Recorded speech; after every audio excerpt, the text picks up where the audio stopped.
दोस्तों, अभी जो मैं विश्लेषण करने वाला हूं वो सिर्फ एक एग्जिट पोल के आधार पर कर रहा हूं। हालांकि अब भी मुझे पता नहीं क्यों ऐसा लग रहा है कि जिस एग्जिट पोल एजेंसी ने दावा किया है उनके साथ कहीं वैसा ना हो जाए जैसा लोकसभा चुनाव के दौरान उनके अनुमान के साथ हुआ था। लेकिन अगर इस एग्जिट पोल एजेंसी का दावा सच हुआ तो एक बात यह है कि राहुल गांधी को अब अलर्ट होने की जरूरत है। उनके आसपास जो रणनीतिकार हैं, जो जमीन से सियासत का अपडेट देते हैं और उसी के आधार पर फैसला लेने की नसीहत देते हैं, उन्हें खुद से दूर रखने की जरूरत है। बल्कि उन्हें उस सुपरस्टार की रणनीति को समझने की जरूरत है जिससे कांग्रेस को आने वाले चुनाव में आगे बढ़ाया जा सकता है। नमस्कार दोस्तों, मैं हूं परवीन सानी। दोस्तों, मैं बात कर रहा हूं तमिलनाडु के सुपरस्टार थलपति विजय की, जिन्होंने सिर्फ 6 महीने की राजनीति में वो हासिल कर लिया जो अब तक वहां के किसी भी सुपरस्टार ने हासिल नहीं किया। वो तो राजनीति की दुनिया के बड़े खिलाड़ी बनकर उभरे हैं। दोस्तों, मैं ये दावा सिर्फ एक एग्जिट पोल के आधार पर कर रहा हूं। अगर इस एग्जिट पोल का दावा सच निकला तो वाकई में वो सबसे बड़े खिलाड़ी साबित होंगे। और जब मैं ये कह रहा हूं तो वो सिर्फ उनके स्टारडम की वजह से नहीं, उनके घोषणा पत्र के फैसलों के आधार पर नहीं, बल्कि उनके एक ऐसे फैसले को लेकर है जिसे लेने के लिए हिम्मत चाहिए। वो फैसला टीवी के चीफ थलपति विजय ने क्या लिया, उस पर मैं आऊं उससे पहले जान लीजिए कि वो एग्जिट पोल क्या कहता है। दोस्तों, तमिलनाडु में विधानसभा चुनाव के एक एग्जिट पोल ने सभी को चौंका दिया।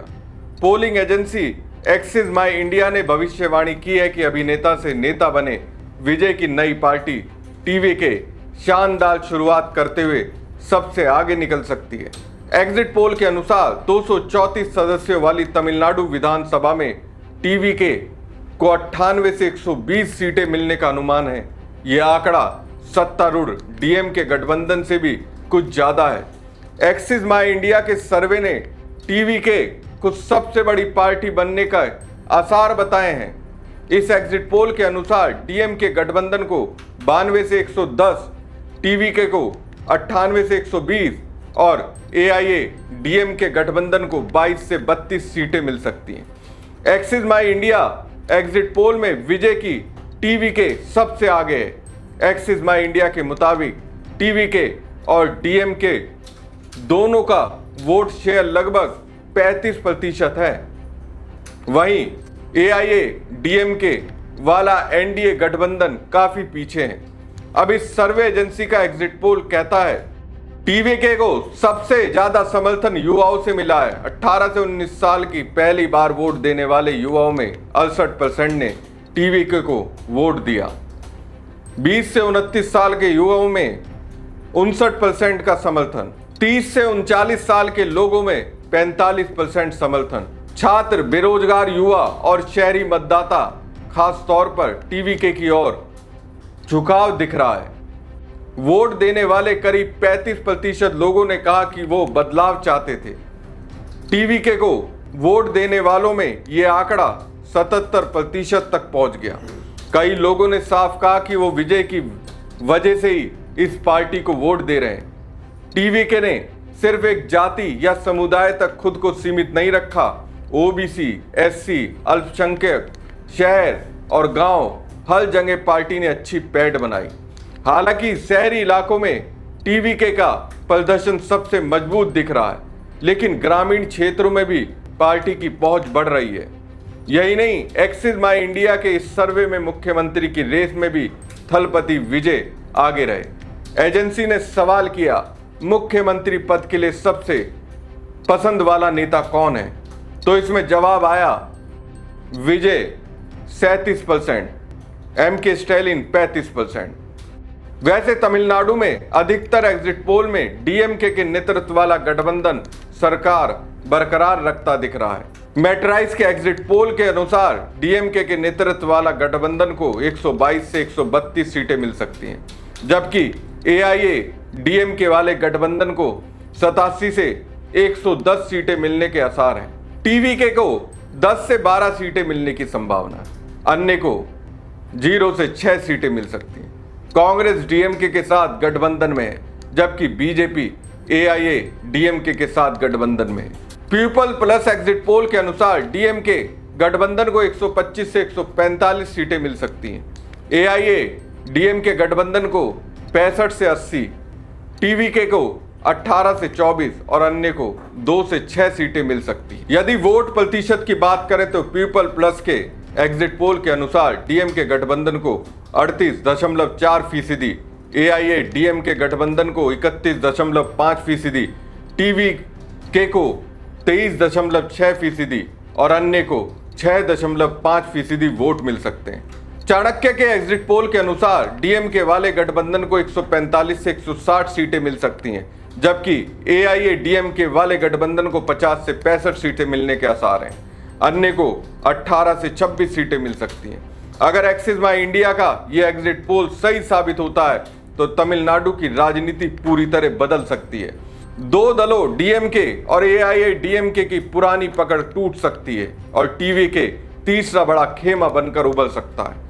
वैसे ये भी आशंका है कि एग्जिट पोल में कुछ गलती हो सकती है और तमिलनाडु पहले भी कई बार पोल्स को गलत साबित कर चुका है। लेकिन फिर से वही बात, अगर सच साबित हुआ तो फिर तमिलनाडु की राजनीतिक इतिहास में एक और सुपरस्टार का उदय होगा। अगर यह अनुमान सही साबित हुआ तो या तो वो मुख्यमंत्री बनेंगे या किंग मेकर होंगे। यदि वो CM बनते हैं तो MG रामचंद्रन, NT रामाराव और जयललिता के बाद वो चौथे अभिनेता होंगे जो सीधे CM बनेंगे। दोस्तों, अब बात थलपति विजय के उस फैसले की।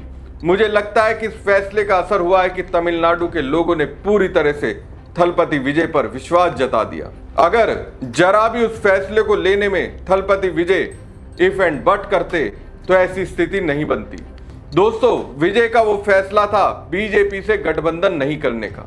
हालांकि बीजेपी की ओर से बहुत प्रयास किया गया था कि TVK से उनकी पार्टी का गठबंधन हो जाए, लेकिन तमाम दबावों के बाद भी थलपति विजय ने बीजेपी से दोस्ती करने से इनकार कर दिया। हालांकि विजय चाहते थे कि कांग्रेस के साथ उनकी पार्टी TVK का गठबंधन हो, लेकिन कांग्रेस के साथ दिक्कत ये रही कि वो MK स्टैलिन की राजनीति पर विश्वास करने का मोह नहीं छोड़ पाई और विजय को छोड़कर MK स्टैलिन के साथ चले गई।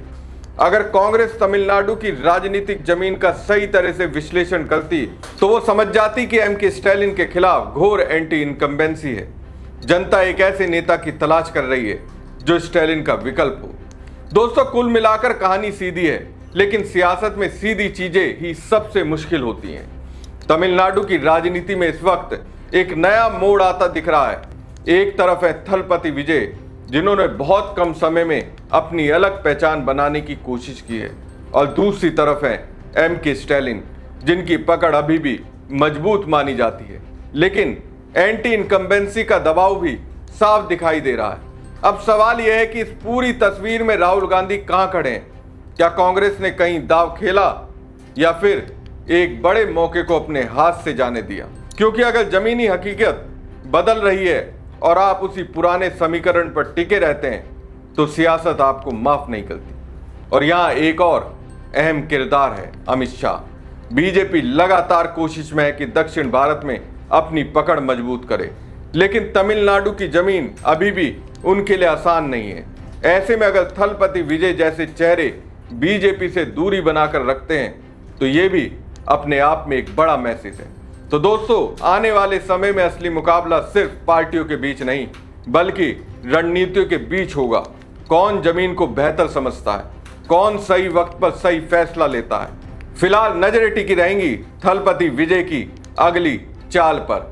MK स्टैलिन की पकड़ कितनी मजबूत रहती है, राहुल गांधी क्या कोई नया दाव चलते हैं और अमित शाह दक्षिण में बीजेपी के लिए क्या नई रणनीति बनाते हैं?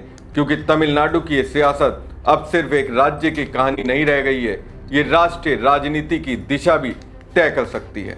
हमारी खबर आपको कैसी लगी कमेंट बॉक्स में कमेंट करके जरूर बताएं। साथ ही पेज को ज़्यादा से ज़्यादा लाइक और शेयर कीजिएगा। धन्यवाद।